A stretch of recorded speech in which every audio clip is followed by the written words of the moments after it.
Agradezco al Ayuntamiento, a través de Raquel y de Esther, que me den la oportunidad de poder hacer ante vosotros la exposición que ahora mismo nos ha congregado aquí. Y también he visto los vídeos cortos o reel que han puesto en el Facebook. Me han hecho muchas gracias, también agradezco el detalle. Bueno, vamos a empezar porque yo quiero intentar hacerlo en un tiempo limitado y no me quiero alargar mucho, y vamos a ir a decir lo fundamental. Una vez que hemos visto por el pueblo el cartel, voy a poner la presentación, que se está viendo bien, me parece. Titulo la exposición Herencia Betona, la Peña Altar de Barajas. Y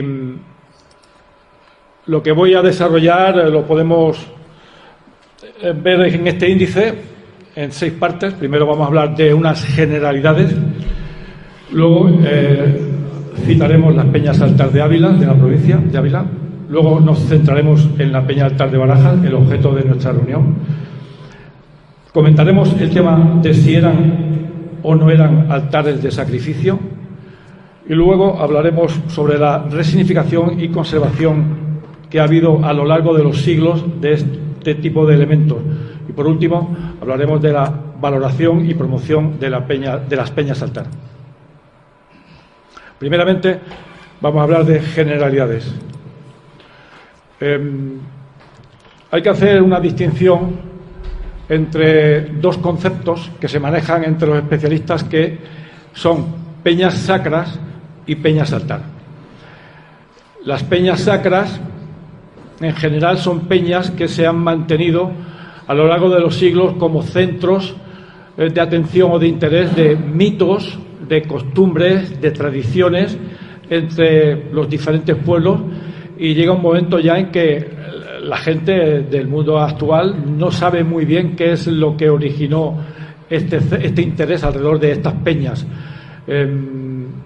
Estas peñas, generalmente en el mapa de España y Portugal, predominan en la Hispania granítica. En la España de terrenos calizos son más escasas, pero puede haber simplemente una explicación natural, no una explicación antropológica. Bueno, son el género y la especie. Es decir, toda peña altar es una peña sacra, pero no toda peña sacra es una peña altar. Las peñas sacras están divididas en 6 tipos por los especialistas. Un tipo, el último, es el que constituye las peñas altar. En el año 2019 se catalogaron en toda España 1.300 peñas sacras. En Ávila, 267. Las peñas altar en toda España en el año 2019 eran 116. Y ya que estamos hablando de Ávila, las peñas altar en Ávila en este año de 2019 eran 13. Las peñas altar se agrupan en 2 tipos, que lo tengo ahí marcado en paréntesis, de tipo ulaca y de tipo lácara. Pero antes vamos a hablar de los betones, que es el pueblo prerromano que habitaba por estas tierras. Se extendían básicamente entre el río Duero y el río Tajo, aunque por la zona de la actual provincia de Toledo bajaban un poco al sur del río Tajo. Básicamente ocupaban la provincia de Ávila entera, la provincia de Salamanca, la mitad de la provincia de Cáceres y gran parte de la provincia de Zamora. Los betones vivían en castros y precisamente en su área, el área de betona, abundaban las peñas altar. Estos elementos ya aparecen citados en las fuentes clásicas, es decir, los historiadores romanos de hace 2000, 2100 años hablaban de ellas cuando se referían a la Hispania romana. Estrabón y Silio Itálico mencionan sacrificios que se hacían de manera habitual en la Hispania céltica. El sacrificio se efectuaba en la parte superior de un santuario, decían, y que tenía piletas en donde se contenía la sangre de las víctimas y donde se hacía la cremación, es decir, quemaban las entrañas de estas víctimas. La coincidencia esto no lo dice Estrabón ni Silo Itálico, se ha descubierto después, la coincidencia de la orientación de una peña altar con una cumbre alta puede que no sea casual y está buscada intencionadamente en asociación con algún fenómeno celeste. Tenemos la peña altar más famosa, la más hermosa, la mejor conservada, la más completa de toda España y de toda Europa. Se le llama el altar de los sacrificios de Ulaca. Está en el castro de Ulaca, aquí en la provincia de Ávila, en el municipio de Solosancho. Ya fue citado en el año 1903 por el padre de la arqueología española, don Manuel Gómez Moreno, cuando elaboró el Catálogo Monumental de España. El castro de Ulaca se ha podido comprobar que ha sido la ciudad céltica más grande de toda Europa. El mundo celta se extendía por Francia, Inglaterra, Irlanda y la mitad oeste de España y, por supuesto, Portugal. Ocupaba aproximadamente 70 hectáreas. No hay ningún castro celta fuera de España con esa extensión. Y ahí tenían este altar que estamos viendo en la foto. El castro probablemente estuvo en activo desde el siglo VII antes de Cristo hasta el siglo I. Sin embargo, el altar es un altar moderno, es decir, debió de construirse en el siglo III o en el siglo II antes de Cristo. Es un tipo de altar de los modernos, de los dos que hay. El castro de Ulaca le da el nombre a este tipo. ¿Por qué fechamos así? Porque probablemente se trabajó con herramientas de hierro y se pudieron hacer esos escalones. Anteriormente se tenían herramientas de bronce que no eran capaces de trabajar la piedra de esa manera. Pero no pensemos que las peñas de altar solamente estaban en el territorio de Betón. Se extienden por todo el oeste de España. Por ejemplo, ahí en Galicia tenemos la peña altar de Celanova, en la provincia de Ourense. En la provincia de Cádiz, al sur de España, también hay peñas altar. No muchas, hay dos, y os las traigo aquí. La peña altar de Ranchiles, a la izquierda, y la de Silla del Papa, ambas en el municipio de Tarifa, totalmente al sur de la península ibérica. Hay que recordar que en la provincia de Cádiz algunos autores clásicos hablan de que en las zonas montañosas de esta provincia había un pueblo de origen celta, le llamaban los celtici, en griego keltoi, que se diferenciaban de los turdetanos, que eran de regambre ibérica y ocupaban las partes llanas de la provincia de Cádiz y del resto del valle del Guadalquivir. También fuera de España hay peñas altar, por ejemplo en Francia. He dicho antes Irlanda, Inglaterra, pero la más destacada se encuentra en Francia. En Francia, de todas maneras, el número de peñas de altar es mucho menor que el de España. Es la piedra de los 9 escalones. Está en el departamento de Creuse, más o menos en el centro del mapa de España, de Francia, como hemos visto anteriormente. Tiene una serie de escalones sin la perfección de la peña altar de Ulaca. Y bueno, es lo mejor que hay fuera de España. Y ahora vamos a ver el otro tipo de peña altar, que hemos dicho que es el tipo lácara. El nombre viene de la peña altar de Lácara, que se encuentra en el Prado de Lácara, en el término municipal de Mérida, Badajoz.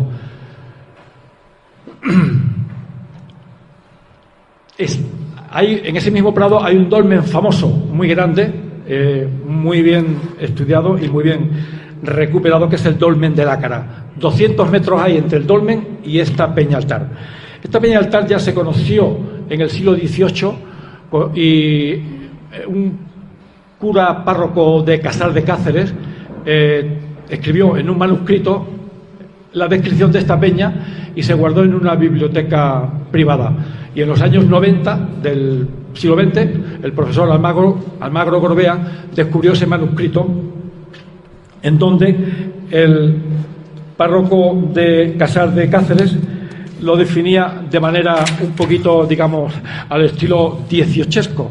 decía, es un inmenso monolito con escalones abiertos en la peña, por donde aún trepan los curiosos para observar en la superficie del peñasco la abertura donde se colocaba la víctima con su caño para dar salida a la sangre, todo tosquísimo y primordial, como labrado con instrumentos de piedra.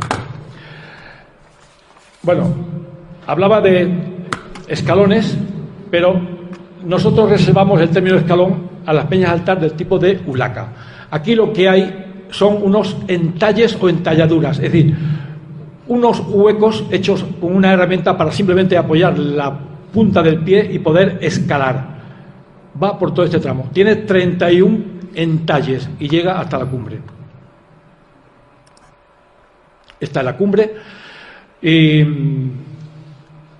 tiene arriba del todo una cubeta natural de las que tantas vemos en las peñas graníticas originadas por la erosión propia del granito. Este tipo de cubetas naturales por erosión no se producen nunca en las peñas de tipo calizo. Por eso las peñas de altar en la España caliza abundan menos. Pero sí que hay un surco, que aunque pudiera ser de origen natural, está comprobado que está trabajado, es decir, picoteado para facilitar el drenaje o salida de los líquidos que hubiera en esta cubeta.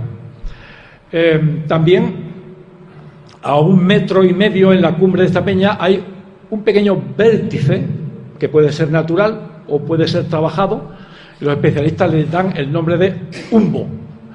Por tanto, esta peña, que es el prototipo de las peñas de altar tipo Lácara, tiene 4 elementos identificativos, es decir, entalles, 1, pileta, trabajada o no, surco, probablemente trabajado, y umbo, 4 elementos identificativos.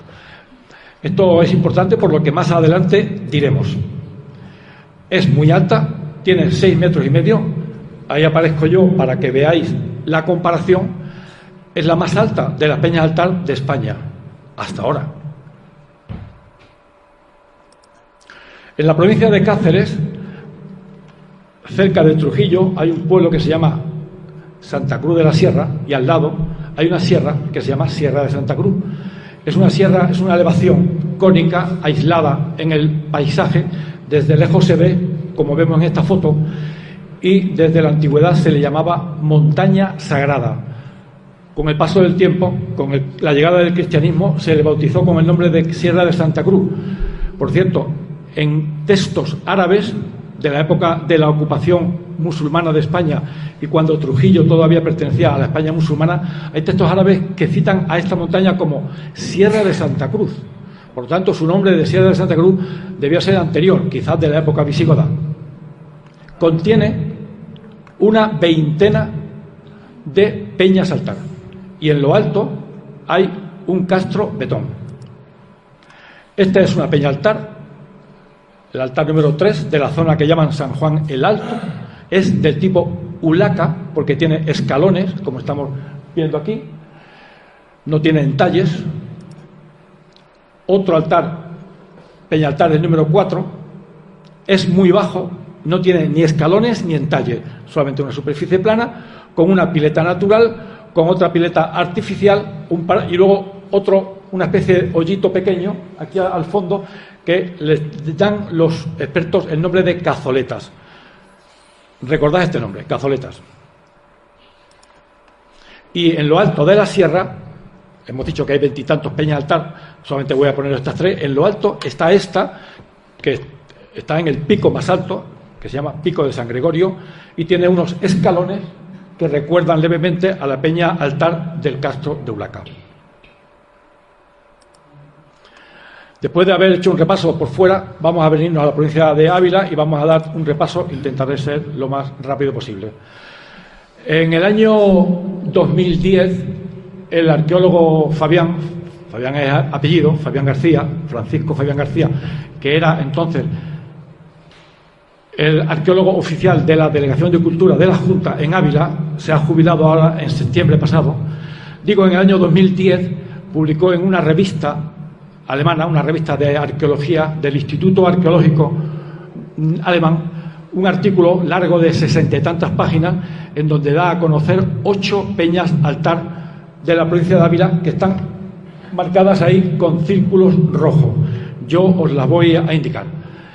El número 1 es la peñaltar que está al lado del castillo de Mancospese, en el término municipal de Miloncillo. El número 2, un poquito más allá, es la peñaltar del Cerro de San Mateo, cerca de Ávila capital. Después, el número 3, en el castro de Ulaca, pero no la que conocemos de la Peña de los Sacrificios, sino una que él descubrió, que es de tipo lácara. Por tanto, en el castro de Ulaca hay 2 peñas altar. En el número 4 es una peña altar de Bonilla de la Sierra, el Canto del Mortero. El número 5, lindando con la provincia de Salamanca, es la Atalaya. El número 6, aquí abajo, en pleno puerto de Pico, en el término municipal de Villarejo del Valle, está la peña altar de la Barca. Y luego abajo del todo, a la izquierda, en el raso, en el término municipal de Candelera, hay 2 peñas altar, una pegada al raso betón y otra mucho más abajo, en un lugar que se llama Posto Loboso, en donde luego, en época romana, se ha descubierto una lápida en el latín que habla del dios endobélico. Este detalle también es muy importante por una cosa que vamos a decir después. Es decir, el nombre Posto Loboso y luego una posterior lápida romana en latín que habla del dios endobélico. El mismo, bueno, más adelante, en el año 2019, en un congreso que hubo de peñas sacras en Huesca, otro arqueólogo abulense, Jesús Caballero Arriba, habló de una peña altar que está sin publicar y está en el Barraco. Vamos con la primera de las que hemos citado antes. Esta es la que está junto al castillo de Mancospese. Tiene una serie de entalles, tiene menos de 4 metros de altura y tiene 3 cubetas naturales. No tiene nada más. Por tanto, lo único artificial que tiene es los entalles y quizá la rotura o el drenaje de la cubeta más grande. En Bonilla de la Sierra está la peñaltar de Canto del Mortero, que es bastante alta y tiene 14 entalles. Aquí se ven perfectamente alineados y lo más bonito es la superficie totalmente plana. Aquí la vemos con una foto, hecha con una foto de dron. Esta sí se ha hecho con un dron, en donde vemos una serie de canales. Tiene 5 cubetas naturales y una en el centro totalmente artificial, perfectamente cilíndrica, con un diámetro de 50 centímetros y una profundidad de 40 centímetros, perfecta. Esto es lo que los expertos le llaman ónfalo. Después de la peña altar de los sacrificios que hemos visto antes, del tipo Ulaca, esta es la más perfecta de las que hay en la provincia de Ávila, pero es del tipo lácara. En la atalaya tenemos una serie de escalones de tipo Ulaca y arriba del todo 3 piletas, probablemente las 3 son artificiales. Y al lado, fuera de aquí, hay otra peñita muy cerca que tiene un número determinado de cazoletas, que son hoyitos pequeños, con un diámetro de 10-15 centímetros y una profundidad de unos 10. Es como una forma cónica profundizando. Volvemos al castro de Ulaca, viendo desde lejos la peña altar de Ulaca, pero es porque quiero que veáis que al lado hay un espacio en la peña que está totalmente trabajado. Se ha adecentado una llanura en la peña, se le ha respetado una especie de pared, era, digamos, un elemento anexo a la peña altar. Y formaba un conjunto, podemos llamarlo conjunto religioso, pero siempre a cielo abierto. Aunque tenemos ese muro ahí, no era el soporte de ningún techo, esto era a cielo abierto. Y la segunda cosa que quiero llamar la atención con esta foto es que la dirección de las escaleras apunta hacia un pico, el pico Zapatero de la Sierra de la Paramera, y determinados días del año el sol se pone justamente por ahí, en ese pico. Entonces, las personas que estén puestas en esas escaleras, mirando justo de frente, ven como el sol cae para abajo y se oculta detrás del pico Zapatero. Eso por un lado. Y por otro lado, detrás de esta peña, según las agujas del reloj, si está marcada hacia las 12, buscamos la dirección hacia la I-20, y encontramos otra peña elevada, y resulta que el 1 de mayo, si nos ponemos en este altar, arriba del todo, pero mirando a esta peña que estoy diciendo, que sería en la hora número 20, o a las 4 del reloj, el 1 de mayo, la luna sale detrás de esa peña, hacia arriba. Por tanto, los conocimientos astronómicos de la gente que trabajaba con esta peña eran un conocimiento altísimo. Esta peña, vista desde arriba, tiene 3 piletas naturales, pero trabajadas, porque una de ellas es totalmente cilíndrica. Se comunican con surcos para que los líquidos pasaran de una a otra. Y luego, en el mismo Castro de Ulaca, la peña altar que publicó Fabián es una peña de tipo lácara. Solamente, como elemento identificativo, tiene una serie de entalles allí a la derecha que suben hasta arriba, a donde hay una pequeña cubeta natural. Lo original de esta peña es que tiene un agujero provocado por la erosión, y determinados días del año los rayos del sol, conforme se va poniendo, pasan por ahí y se ven hacia el otro lado. Pasamos a Villarejo del Valle, en el puerto de Pico. Tenemos una peña altar de la Barca que no tiene ni entalles ni escalones, es muy baja, pero como está en lo alto, desde allí se domina todo el paisaje, y básicamente se domina la calzada romana o medieval que atraviesa el puerto de Pico, que es una importantísima vía ganadera de transhumancia de norte a sur y de sur a norte. Desde allí se ve.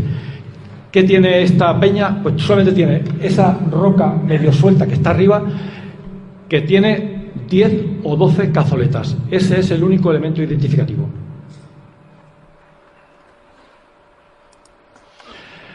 El propio Fabián, en el año 2010, en el mismo año que publicó el artículo este en la revista alemana, después en el Diario de Ávila publicó una columna pequeñita en donde publicaba él por primera vez la peña altar de Hoyo Casero, que está muy cerca de aquí. La peña altar de Hoyo Casero tiene 6 escalones, con lo cual la ponemos en el tipo Ulaca. Arriba tiene una cubeta, y también no muy grande, de unos 40 centímetros de diámetro, y luego tiene un canalillo de desagüe. Y lo curioso es que en el lateral, desde aquí donde se ve, hay una A y una D muy grande, con un punto detrás de cada letra, y debajo pone año 1701. Por tanto, estamos a principios del siglo XVIII. Esta peña ya significaba algo para la gente de Hoyo Casero a principios del siglo XVIII. Y luego pasó ya desapercibida hasta que alguien del pueblo se lo comunicó a Fabián. Y, por cierto, la gente de Hoyo Casero está muy orgullosa de esta peña altar, porque vas allí, le preguntas a cualquiera que dónde está la peña, y cualquiera se dispone a decírtelo, a enseñarte e incluso a acompañarte, como conmigo ha hecho un señor que iba con el tractor. Yo me había pasado y me montó en el tractor y se volvió él con el tractor y me llevó a la peña. Entonces están orgullosos, y a mí lo que me gustaría realmente es que aquí en Navarredonda y en Baraja se llegara también a producir este fenómeno, que la gente de aquí no solamente conociera la peña altar que estamos presentando o que vamos a presentar, sino que también estuviera orgullosa de ella, y por supuesto la intentara todo lo posible por conservarla. Esta peña altar de Hoyo Casero no está en ningún castro ni próxima a ningún lugar donde hubiera un yacimiento arqueológico. Está en un llano, en un claro de un bosque. Y entonces el propio Fabián, en el artículo este pequeñito que publicó en el Diario de Ávila, se preguntaba: ¿qué hace aquí una peña altar? ¿Por qué está? Bueno, después voy a contar algo en donde podemos ver que para que haya una peña altar no hace falta que al lado haya ningún castro, ningún yacimiento arqueológico. Sí que es verdad que está a 1 kilómetro al norte del puente romano, un puente que cruza el Alberche. Si nos vamos a Ventarrasquilla y vamos de frente para allá, siguiendo la orilla del Alberche. A 2 kilómetros llegamos a un puente. Cruzamos ese puente, pasamos al norte del Alberche y a 1 kilómetro está esta peña. Y luego 2 kilómetros más al norte está el pueblo. En el mismo año 2010, en otro artículo del Diario de Ávila, el propio arqueólogo Fabián publicó 2 peñas altar también en el municipio de Bonilla. Y están en la zona que se llama Navalterrero. Publicó 2.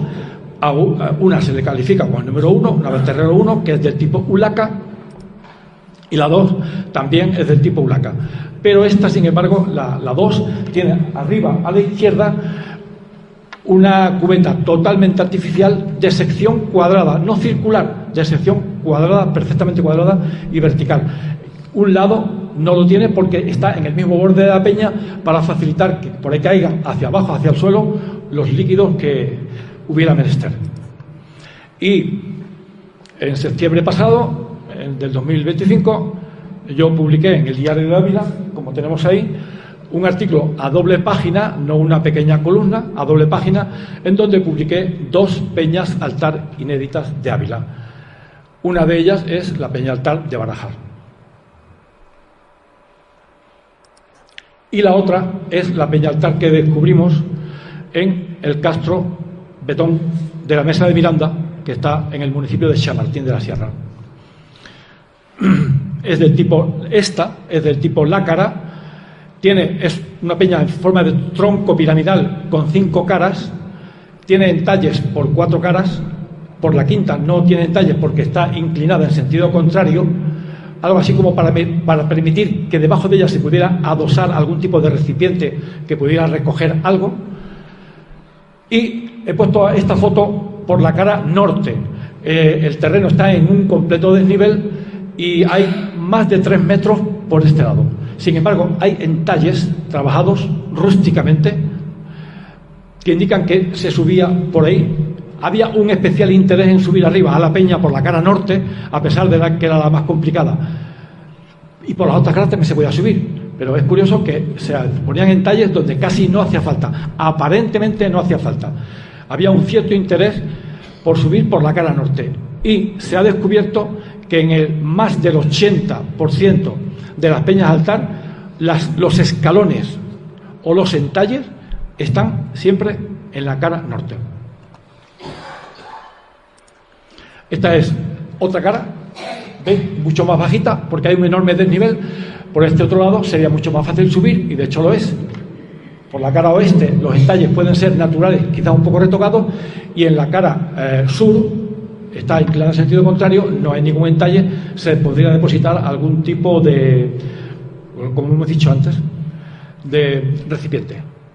Yo, en mi artículo, que lo publiqué, apunté una tesis, y para mí esta peña altar existía y funcionaba antes de que allí hubiera un castro betón. Es decir, era un elemento aislado. La población debía estar totalmente dispersa, y luego, con el paso del tiempo, empezaron a construir viviendas, chozas, alrededor, hasta que se acabó formando un castro. Por cierto, un castro muy grande, porque tiene 3 círculos, 3 cinturones de muralla. Con lo cual, esta peña altar, que queda en lo alto de un espigón con un desnivel altísimo, pues se quedó, digamos, en un extremo. Y el castro creció, y hacia el lado contrario se desarrolló una necrópolis enorme, en donde se han estudiado 1.500 tumbas y se han descubierto muchísimos elementos de tones. En esa necrópolis se ha podido comprobar que hay una serie de menires estratégicamente situados. La profesora Isabel Baquedano hizo un estudio con su equipo y comprobó que esos menires reproducen la forma, la configuración de la constelación de Orión. Y también apuntan otros al punto del horizonte por donde en determinada fecha del año sale el planeta Venus. Esto significa unos conocimientos astronómicos de una serie de personas, probablemente un grupo sacerdotal, que eran, más que sacerdotes, eran científicos. Por lo tanto, este grupo sacerdotal con tantos conocimientos necesitaban también al menos un núcleo, un punto de origen. En el castro no hay ningún otro punto de origen aparte de esta peña altar que yo he descubierto. más la representación, digamos, de la constelación de Orión. Tengamos en cuenta una cosa, la constelación de Orión solo se puede contemplar en el cielo en invierno. Y estaba cubriendo toda la necrópolis. En invierno los habitantes del castro podían probablemente desaparecer de allí, iniciar la transhumancia y bajar a tierras más bajas con mejores pastos. Y quedaban sus muertos solos. Se los encomendaban a la protección celeste de la divinidad que estaría representada por Orión. Bueno, recientemente, hace menos de un año, en el yacimiento de Göbekli Tepe, en Turquía, los arqueólogos han llegado a una conclusión totalmente novedosa, que es la siguiente. Se ha podido comprobar que la humanidad empezó a construir templos antes que núcleos de población, ciudades o poblados, y que construían templos en donde no había ningún tipo de población.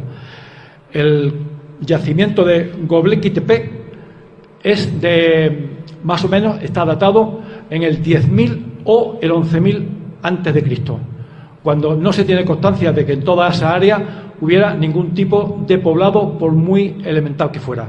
Y sin embargo era un templo con unas columnas, con unos relieves asombrosos. ¿Por qué traigo esta foto? Porque la relaciono con la tesis que yo apunté en mi artículo del Diario de Ávila, que la peña altar de la Mesa de Miranda estaba usada antes de que apareciera el castro que apareció luego. Y ya, después de repasar la provincia de Ávila, vamos con lo nuestro, la peña altar de Barajas. Tenemos aquí una foto por la cara oeste, está al lado, me imagino que como todos sabéis, al lado de la carretera que va desde Barajas hasta San Martín de la Vega de la Verche, y está a 2,5 kilómetros saliendo desde la carretera. En el punto kilométrico 17,8 más o menos. Desde allí, como vemos en la foto al fondo, hay una buena visión de las cumbres de Gredos. Si hacemos una foto como esta desde la cara sur, vemos también la carretera. Hay 12 metros, nada más que 12 metros desde la mediana de la carretera hasta la peña. Hay una peña base, una lastra en el suelo, una laja, y sobre ella dos peñas, una pequeña que está situada al oeste y una grande que está situada al este. Ambas están separadas de una manera natural, producto de la erosión, pero presentan una pequeña piedra encajada como a forma de cuña que posiblemente estuviera colocada intencionadamente en esa fisura para permitir el acceso desde una peña a otra. Si la miramos desde el lado oeste, desde la cara oeste, comprobamos cómo al fondo del todo, en el este, se divisa la cota pequeña de Peñaguda. Y desde la cara norte tenemos esta visión, que es la que Esther ha utilizado para elaborar el póster o el cartel que hemos visto antes. La peña de abajo, la piedra base, tiene unos 9 metros de largo en sentido este-oeste y unos 5 metros en sentido norte-sur. Aquí vemos un detalle de la unión o separación de ambas peñas. Son dos bolos, su separación oscila entre 15 centímetros y 20 centímetros aproximadamente. Y volviendo a la peña grande, vista desde el norte, vemos rápidamente que hay como un canalón, un canal, no es un canal, esos son los entalles para subir arriba. Y por cierto, son entalles tan bien trabajados y tan amplios que casi se podrían considerar como pequeños escalones. En principio vamos a considerar esta peña que es del tipo lácara, pero es muy próxima a la del tipo ulaca. ¿Esto por qué es importante? Pues porque esto nos ayuda a entender en qué fecha se trabajó. Normalmente las de tipo lácara se suelen fechar en la edad del bronce, 1000 años antes de Cristo, incluso un poco más, hasta el siglo V antes de Cristo. Mientras que las de escalones, o sea, las peñas altares de tipo ulaca, se trabajaron con herramientas de hierro y por tanto nos indica que deberían usarse del siglo IV en adelante, siglo III, siglo II antes de Cristo. Bueno, estos entalles, que son totalmente artificiales, por supuesto, está clarísimo que no son naturales, sirven a modo de estribo y unas escaleras fáciles para subir. Y no son muchos, porque no hacen falta, porque son muy grandes. Son 2, que los tengo ahí marcados, con una línea roja. Desde la piedra base de abajo hasta la base del primer escalón hay 60 centímetros. Cada escalón tiene una altura de unos 30 y una anchura de unos 20 centímetros el de abajo y 25 centímetros el de arriba. Por tanto, son algo más que entalles. Y arriba del todo, una vez que subimos, nos encontramos con una pileta natural. Natural, aunque luego pudiera estar quizás trabajada en los rebordes. Está el borde delantero, mirando al norte, está a unos 40 centímetros de la parte superior del segundo escalón. Esta cubeta tiene forma ovoidal y sus medidas son aproximadamente 50 por 40 centímetros. Y de ella, hacia la derecha, es decir, hacia el este, sale un canalillo trabajado artificialmente de unos 35 centímetros. Y luego ya lo que me convenció definitivamente. Detrás de la cubeta, que está hacia el borde, hacia el norte, aparece un pequeño vértice pétreo, porque hay que decir que la superficie de la peña es muy irregular, no es llana, no es llana, y puede medir casi 3 metros de largo por casi 2 metros de ancho. Es irregular, pero a pesar de esas irregularidades hay un vértice perfectamente destacado. Que es el que ya digo que me terminó de convencer definitivamente que estábamos ante una piedra altar, una peña altar. Es un pequeño vértice que también existe en la peña de Lácara, la que publicó el profesor Almagro Gorbea y lo designaba como umbo. Umbo. Tiene una altura más o menos de 10 centímetros por encima del borde próximo de la pileta natural que hemos visto antes. ¿Por qué es importante el umbo? Porque en este tipo de elementos, el umbo era la parte superior, era el único punto de contacto en donde la divinidad que habitaba en el cielo bajaba a recibir el objeto, el regalo del sacrificio, a recibir los vapores de la quemación. Y tocaba solamente un punto de la peña, y esta era la importancia del umbo. Ahí lo tenemos. ¿Y por qué es importante en nuestra peña? Porque no todas las peñas tienen umbo, no todas las peñas altar, sino más bien muy pocas. Ahí tenemos una foto vista desde lejos en donde se destaca perfectamente, recortado sobre el horizonte, el umbo. Hay desde la piedra base, desde el arranque de la peña grande hasta el umbo, hasta el punto alto del vértice, hay 2 metros. 2 metros. Y la altura de la peña base son medio metro, con lo cual en total tenemos 2,5 metros. ¿Esto qué quiere decir? Pues que la altura de nuestra peña altar es más o menos de tipo medio. Hay peña altar más alta y hay peña altar más baja, y hay algunas tan bajas que no necesitan ni escalón ni entalles. Bien, si nos ponemos de pie entre el umbo y la parte trasera de la pileta que hemos visto antes, miramos hacia el noroeste, vemos que hay un surco hacia la izquierda que sale de la cubeta, y ahí la tengo marcada, rodeada en rojo. Está trabajado a mano, se ve que está trabajado a mano, y tiene unos 65 centímetros de largo. No es por tanto pequeño, con una anchura grande, 25 centímetros de ancho. Desemboca en el extremo de la peña, formando un ensanche triangular, como un delta de un río. Un triángulo que tiene 25 centímetros en cada lado, corto, y en el fondo 30 centímetros. Forma de triángulo, lo que es un delta, ¿no? Por ahí habría un vertido de líquidos. El umbo lo tenemos completado con un hoyo artificial en forma de cono, tronco cónico, que está trabajado a mano, que tiene aproximadamente un diámetro mayor de 20 centímetros y un menor de 17. Los expertos le llaman a esto ónfalo. La palabra ónfalo en griego significa ombligo, el ombligo. que nos une a nuestra madre.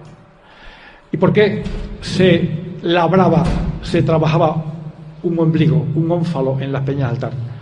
Porque era el punto de conexión no con la divinidad celeste, que eso era el umbo, sino con la divinidad de la madre tierra. Era como el contacto con la totalidad material. Por tanto, las peñas de altar era la conexión entre el mundo material y el mundo espiritual. El umbo y el ónfalo.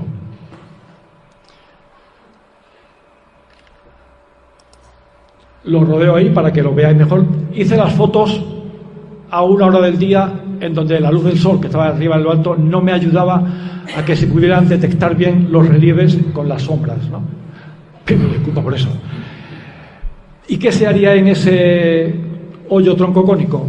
Pues allí o bien se depositaba el corazón de la víctima de un animal, o allí se quemaban las partes nobles que se destinaban a la divinidad, y el resto de la carne luego sería comida en un banquete sagrado.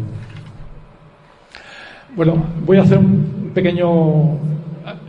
tenía que haber contado antes, cuando he citado a los autores clásicos, tendría Silo Itálico y Estrabón, que hablaban de los sacrificios que se hacían en la España céltica.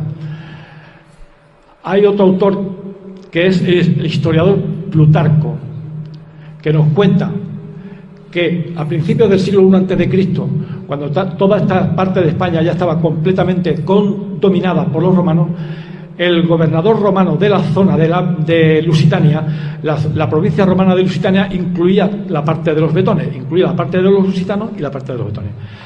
Y dio una orden para que en Ledesma, Salamanca, Blatisama, el nombre romano, se prohibieran tajantemente hacer sacrificios humanos. Estamos hablando de principios del siglo I a.C. Esto quiere decir que siglos atrás los sacrificios humanos eran posibles en otra generalidad de peñas de altar, y en esta de Barajas no lo sabemos, pero podemos imaginarlo, y lo dejo para el morbo del personal. Continuamos. El umbo y el ónfalo están separados por unos 75 centímetros, ¿eh? No están muy juntos. De este pequeño hoyo que es el ónfalo sale un pequeño surquito que es como un rebosadero de 15 centímetros de largo y que vierte hacia una segunda cubeta, también natural, que está en el borde del este de la peña, y no está cerrada como la anterior, está abierta. Ahí está marcada, en el borde. Esta cubeta es más grande que la anterior porque tiene 70 por 40 aproximadamente. Y lo curioso, y esto se ve en muy pocas peñas de altar, es que tiene totalmente trabajado a mano un reborde rectangular que rodea a esta cubeta. Solamente está atravesada por dos pequeños surcos, uno el que sale de la cubeta primera y otro de estos 15 centímetros que sale del ónfalo. ¿Para qué? Para que los líquidos que bajaran pudieran bajar directos a esta cubeta y no se desparramaran por la superficie casi plana de la peña, y para que no se perdieran. Es una línea, otra y otra. Es como un rectángulo al que le faltara un lado, el lado donde está la segunda cubeta. Ahí lo tengo señalado en rojo. Tiene en la parte izquierda el ángulo izquierdo está tan próximo al borde que sirve de agarradero de mano para terminar de subir los escalones. El lado completo, que está con la línea roja que está hacia abajo de la foto, tiene una longitud de 90 centímetros. Por tanto, es un rectángulo bastante amplio, haciendo forma de embudo o de empuje de los líquidos hacia la segunda cubeta.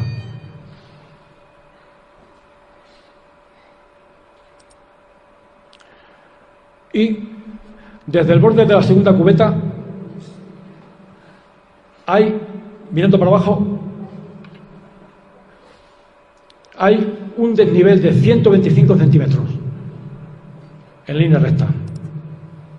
Pero lo curioso es que hay una tercera cubeta que está al norte o al noreste de la segunda cubeta y haciendo un escalón inferior. También podía ayudar a la recogida de líquidos o por lo menos a soportar algún recipiente. Ahí vemos la segunda y tercera cubeta en conjunto y ahí están marcadas. Segunda y tercera cubetas. Y ya abajo del todo, sobre la piedra base, vemos un surco trabajado a mano, largo, de 2 metros de largo. Y ahí está marcado en rojo para que lo identifiquemos bien. Ese surco recoge perfectamente como un canalón que recoge las aguas de la lluvia de los tejados. Esto recogería los líquidos que caían de la peña, de la segunda cubeta y quizás también de la tercera. Ese canal, ese surco, va a una pequeña cuenca de recepción, probablemente de formación natural por erosión, grande de 80 por 65 centímetros. Y de ella sale un pequeño canalillo, también estoy seguro que trabajado a mano, por la forma que tiene, porque tiene sección en V, no sección en U. Esta es la forma de diferenciar un surco, ¿dónde está Esther? Para diferenciar un surco natural de un surco artificial. La sección es como los valles glaciares y los valles fluviales. Unos tienen la sección en U y otros la sección en V. Esta pequeña cuenca de recepción sería el punto donde se acumularía probablemente la sangre de la víctima y los devotos, los fieles que asistían a la ceremonia, se acercarían y tomarían, quizás con la mano, con la punta de los dedos, sangre de la víctima ya sagrada, después de una serie de ritos, era sangre sagrada, quizás para purificarse, recordando los taurobolios de la práctica de la religión romana de los últimos tiempos, especialmente en los cultos mitraicos, en donde había que matar a un toro y empaparse con la sangre del toro. Por cierto, en los cultos mitraicos también era muy importante que los ritos estuvieran relacionados con los astros, empezando por el sol. Y en algunos momentos se le llegó a llamar al dios Mitra, Mitra-Sol. Bueno, en las peñas de altar también hay mucha atención a la orientación con el sol. Y, por último, en cuanto a la peña de altar, si nos retiramos de ella hacia el este, la miramos, yo la miré y después hice la foto, pero fue en casa, viendo la foto, cuando me di cuenta de que a mí me recordaba una cabeza de algo.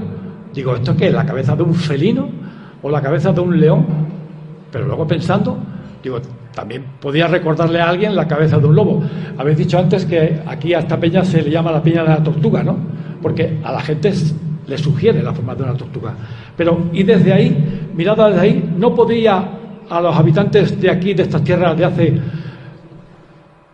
hace 23, 24, 25 siglos, ¿no les podía sugerir la forma de un lobo? Un dios, Betón, que se llamaba Endobélico, que lo hemos citado antes, era el dios de los lobos, era el dios lobo. Y en el término municipal de Candeleda hay un ara romana en latín dedicada al dios Endobélico, y toda esa área se llama Posto Loboso. Loboso. Y se sabe que el dios Endobélico era el dios lobo. Pregunto, ¿quizás en esta peña se hacían cultos dedicados al dios Betón Endobélico? Lo dejo en el aire. A 10 metros hacia el norte de la peña altar hay una peña muy baja, pequeña, tiene más o menos 2 metros y pico por 1 metro y pico de largo por ancho, pero que contiene 2 cazoletas, que son 2 pequeños huecos troncocónicos labrados artificialmente, separadas entre sí por unos 50 centímetros. Una es más grande, tiene unos 20 centímetros de diámetro, y la otra tiene 10. Ahí están señaladas en rojo. ¿Por qué es importante esto? Bueno, ya hemos visto otras peñas altas que también tienen al lado anejo en otras peñas cazoletas. Una de ellas, la de la peña de Altar de la Barca, en el Puerto Pico, solamente hay cazoletas, y eso sirve para definirla como Peñaltar. En la de la Atalaya está la Peñaltar con escalones y cubetas arriba artificiales, y a la derecha una peña con cazoletas. Las cazoletas podrían ser un complemento, por ejemplo, para verter algún líquido, o bien agua o bien aceite, y poner algún tipo de torcilla con alguna pequeña llama que iluminara, o algún otro tipo de utilización que quizás podría estar relacionado con algún ritual. Entonces tenemos un complejo, tenemos dos peñas que forman un complejo, sería un espacio sagrado complejo. No hacía falta que alrededor hubiera ningún castro o algo similar. Lo que importaba era la situación estratégica de la peña y su situación en un área amplia, despejada alrededor, que permitía que hubiera gente alrededor cómodamente, como por ejemplo hacemos romerías alrededor de la ermita en el campo en nuestros días. Y también algo que voy a decir a continuación. Ahí tenemos un mapa de la carretera que va de Baraja a San Martín de la Vega de Alberche, y esta carretera está construida sobre una vía pecuaria que une el valle del Tormes con el valle del Alberche, y al lado, a la izquierda, viene una vía pecuaria desde Piedrahíta, es decir, que une el valle del Corneja con el valle del Tormes, porque luego va hasta Puerto Pico, y el cruce se produce ahí.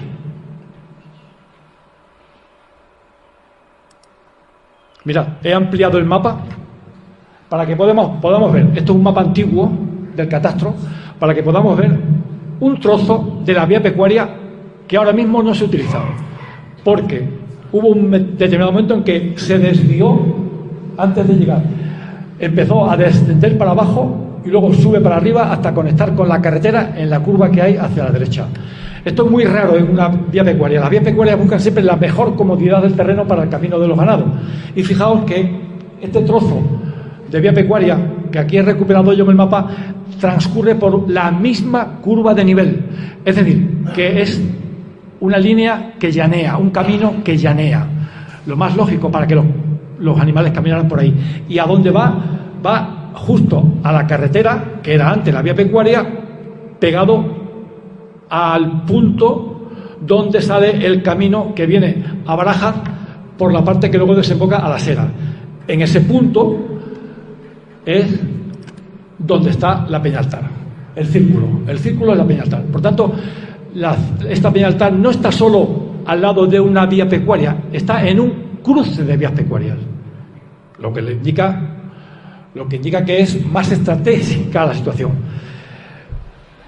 Pero alguien dirá, bueno, y hacia el este, bueno, continúa, viaja hasta las Heras que hemos dicho, y empalmaría luego con la cañada que viene desde el barco, y irían juntas hasta Ventarrasquilla, y ahí se bifurcaría hacia la derecha para Puerto Pico, para bajar a las tierras bajas de Toledo y de Extremadura, o bien seguir de frente a la orilla del Alberche hasta cruzar el puente romano que hemos dicho antes, y llegaría hasta la peña de Hoyo Casero. Pero es que un poquitín al norte, muy poquito al norte, a la derecha, hay otro camino también pecuario. Entonces, esa extensión amplia que hay alrededor de la Peñaltar, en mi opinión, también tenía una segunda función, y es que ahí donde los rebaños trashumantes se juntaban para iniciar el camino hacia las tierras del sur. Se juntaban 8 o 10 rebaños para ir todos juntos, digamos, dirigidos por los pastores y los propietarios de estos 8 o 10 rebaños. Y a la vuelta, entre el 20 y el 24 de junio, en el solsticio, cuando ya las nieves se habían ido, llegaban ahí, a este punto, y ahí ese rebaño enorme había que disgregarlo. Cada dueño separaba sus ejemplares, formaba su pequeño rebaño y ya iba a su zona asignada de pastos. Esos lugares se llamaban mestas. Mesta viene del latín que dice significa mezcla, mezclar los rebaños, mixto. Y de ahí luego en el siglo XIII el rey Alfonso X el Sabio creó el Real Concejo de la Mesta. Pero antes del siglo XIII la palabra mesta se utilizaba desde la época de la prehistoria. Y qué casualidad que justo ahí, ligeramente al norte, unos pocos metros, Toda la zona que queda a la derecha se llama como la Mesta.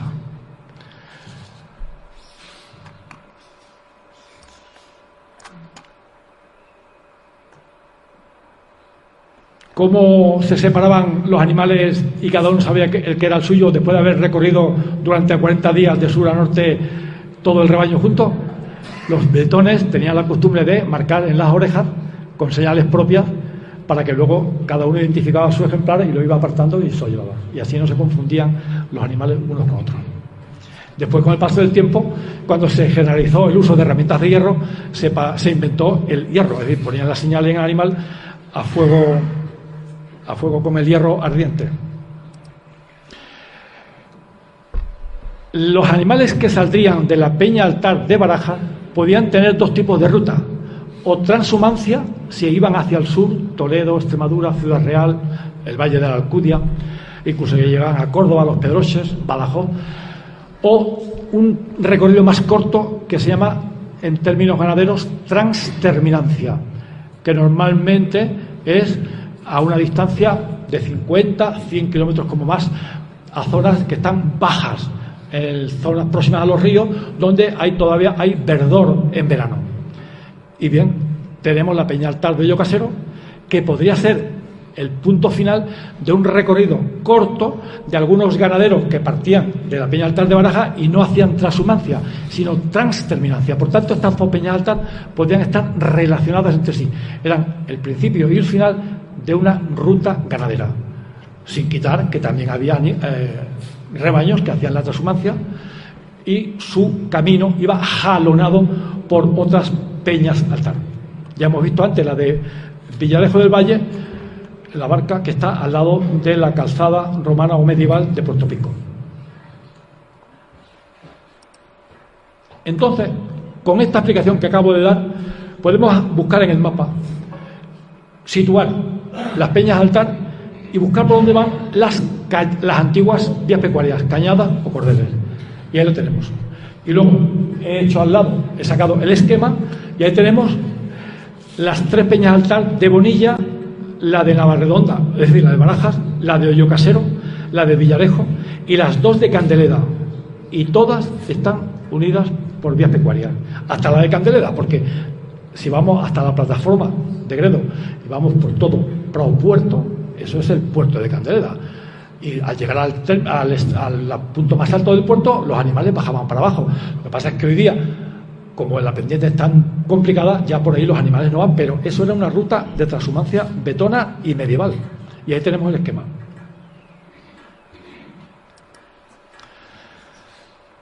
Bueno, más o menos he terminado la descripción de nuestra Peña Altar de Baraja.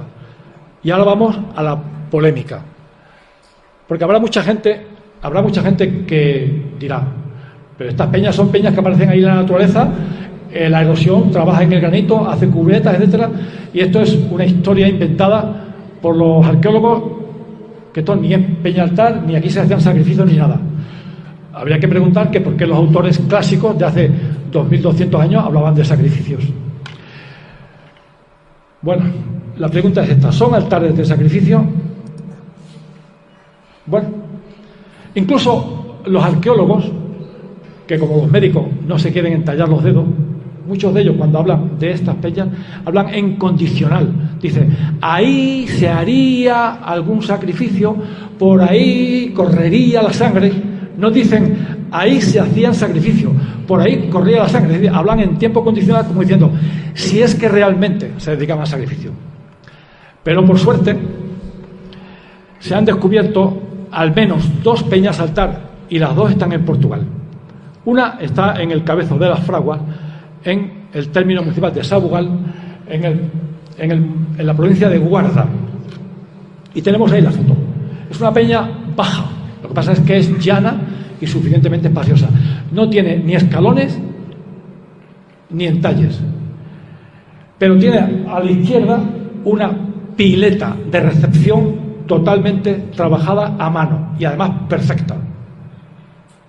La forma natural de la peña, aunque la foto engaña un poco, es totalmente pendiente y vierte a esa cubeta luego hecha artificialmente. Pero lo más importante, lo más grande de esta peña es que tiene una inscripción. Aquí hay que decir que los betones y los lusitanos no tenían escritura. Por tanto, eran pueblos que técnicamente vivían en la prehistoria, tenían idioma, pero no escribían, no tenían escritura, no sabían escribir. Pero cuando ya esta zona de Betonia y Lusitania estaba ocupada por Roma y empezaron a asimilar la cultura romana, empezaron a utilizar los caracteres latinos para escribir con caracteres latinos palabras lusitanas. De momento no se ha encontrado ninguna peña con una inscripción que tenga palabras betonas, pero sí lusitana, y es esta. Ahí aparece la figura de mi mujer para comparar la peña, y comprobemos que esta peña tiene tan solo una altura máxima de unos, por el borde digo, de unos 30 centímetros. Para acceder a ella no hace falta ni escalón ni entalle. Por tanto, tiene solamente dos elementos identificativos: el recipiente, la cuenca de recepción artificial, y la inscripción. La inscripción es esta. No se ve muy claro, está relleno con arena blanca, el sol no estaba en la mejor posición, pero ya desde el siglo XVIII se conocía la inscripción. Lo que pasa es que no se sabía traducir, sino tuvo que llegar el profesor Antonio Tobar, de la Real Academia de la Lengua de España, que falleció ya, era lingüista clásico, y en el año 1985 decidió hacer un estudio de la inscripción y consiguió traducirla.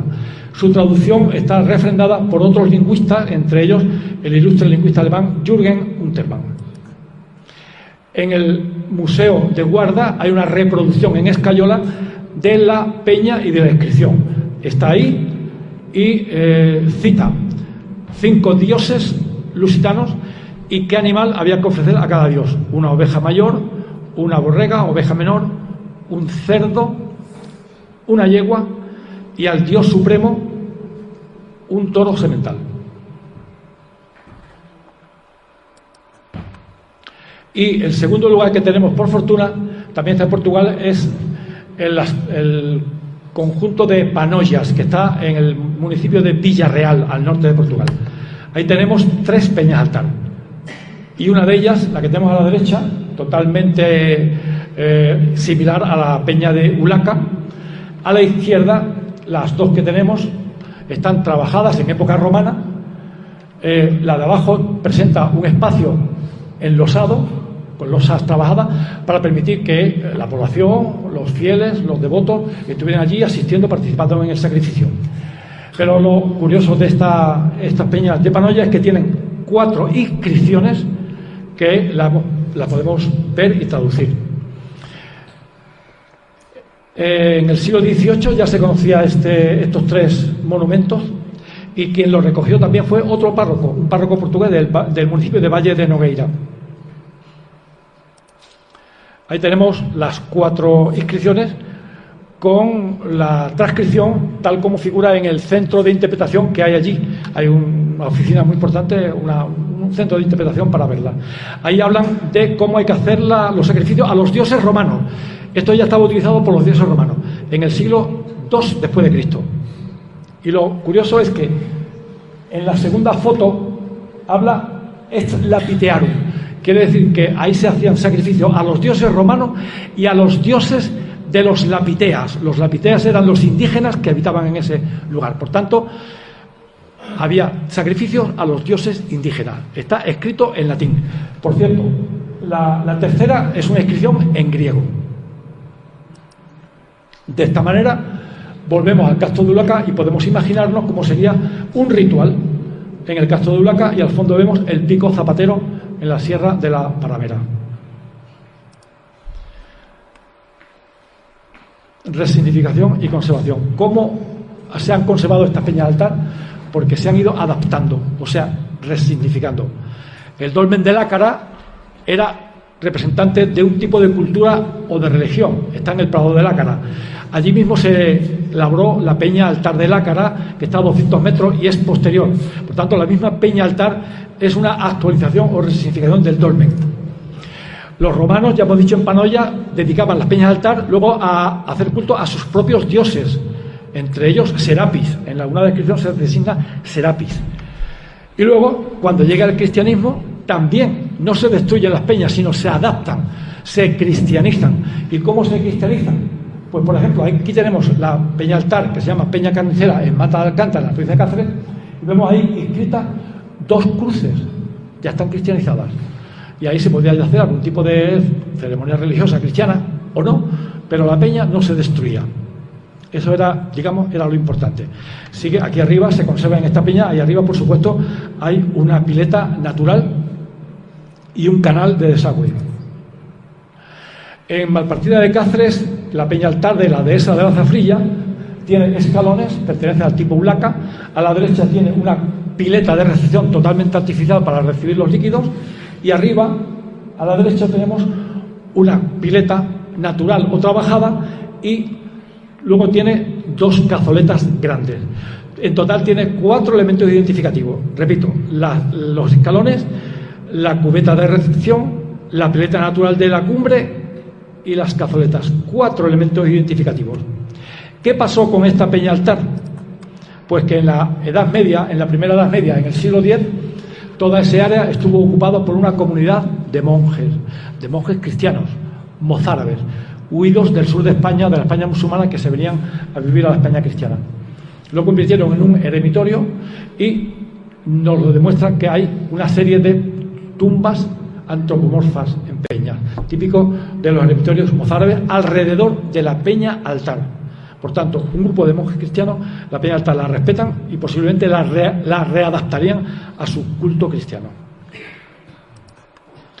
Otra forma de cristianizar directamente es construir una cruz en condiciones encima de la peña altar, como esta que está en el municipio de Muros, en La Coruña. Y vuelvo a poner la foto de la peña altar de Celanova, en la provincia de Orense, porque la cristianización o resignificación fue muy curiosa. En el siglo X,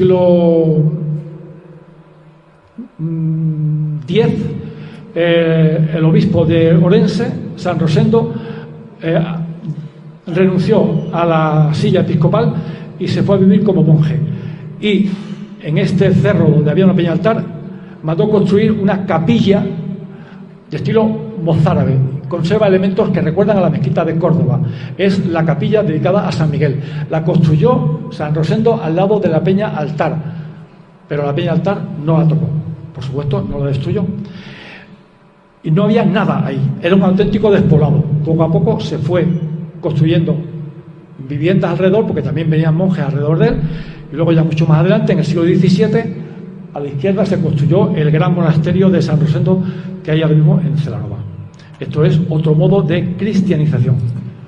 Y por último, en Navas del Madroño, en la provincia de Cáceres, un pueblo que me cae cerca, está lo que le llaman la ermita del Cancho.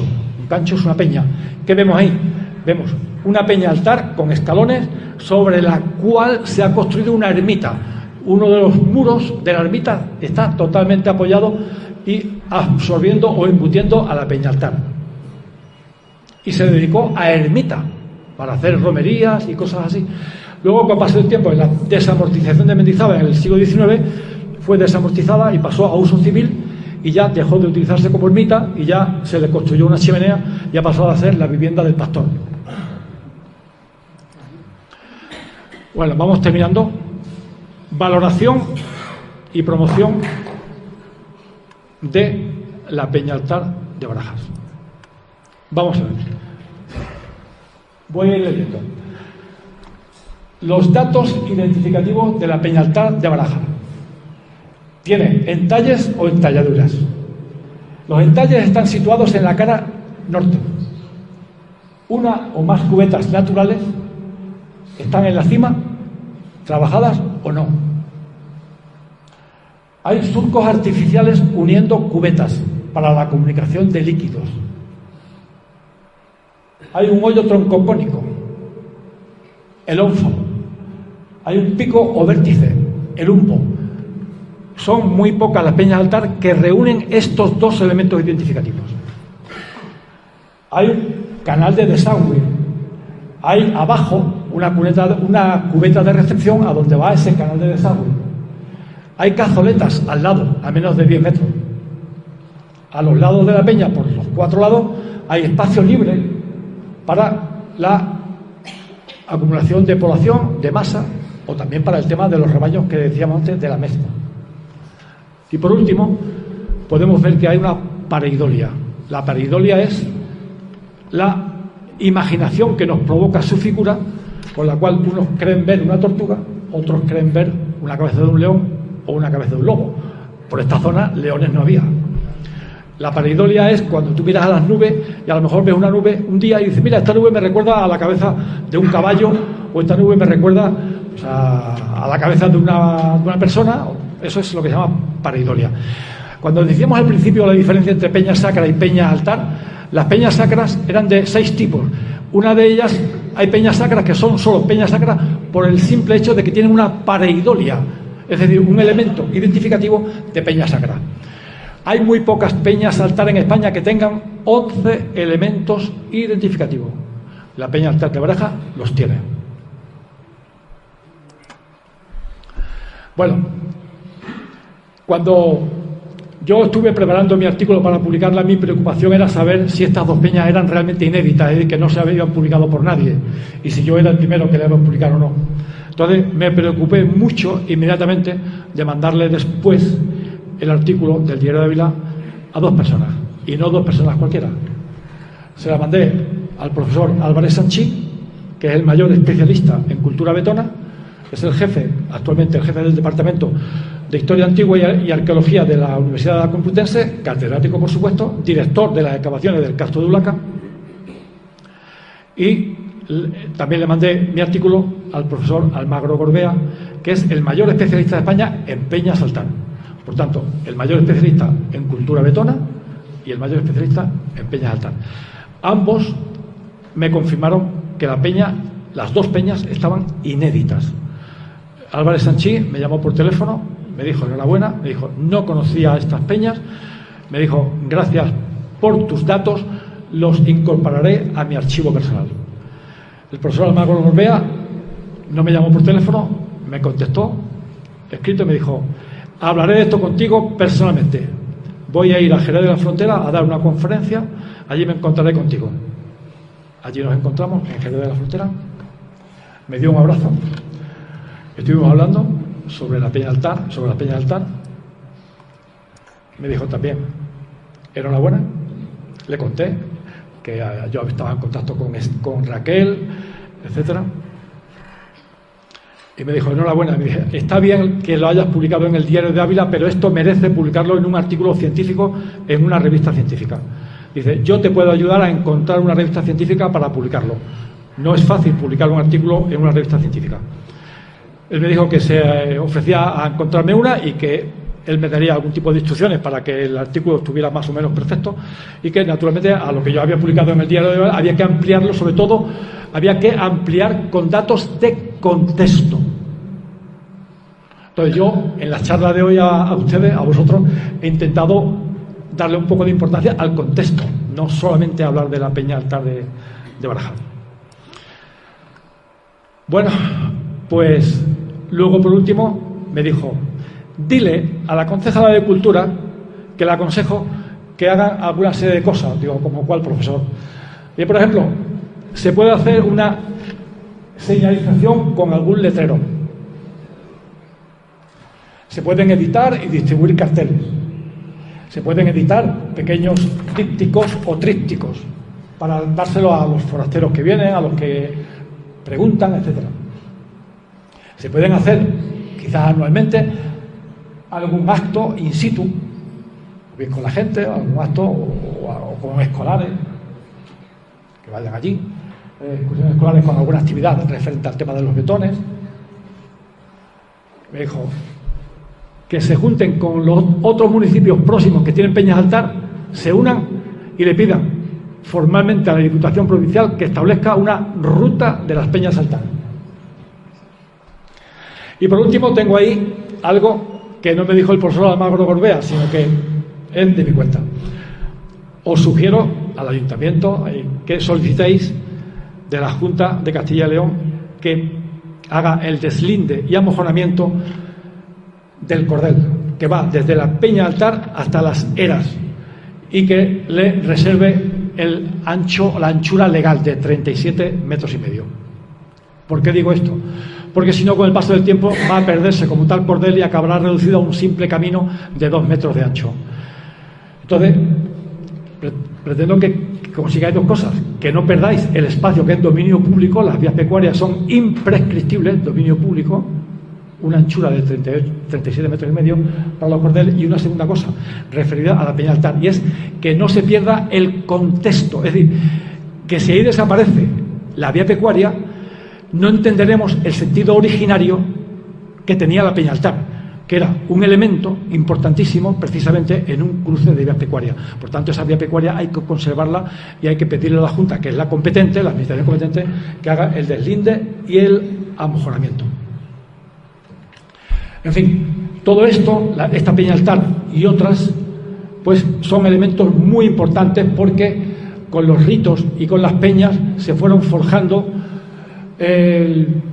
la identidad social, la identidad espiritual de los vetones. Esa gente que vivieron aquí donde vivimos nosotros, y quizá a lo mejor después de tantísimos siglos muchos podemos o podéis ser descendientes directos de los vetones. Forman parte del paisaje y deben formar parte también del paisanaje. De todas maneras, de cualquier forma, son elementos que pertenecen a la cultura popular y a la riqueza natural histórica, que no se debe perder, que debemos proteger. Y yo creo que podemos empezar por la protección de la Peña Altar de Barajas. Gracias por su atención.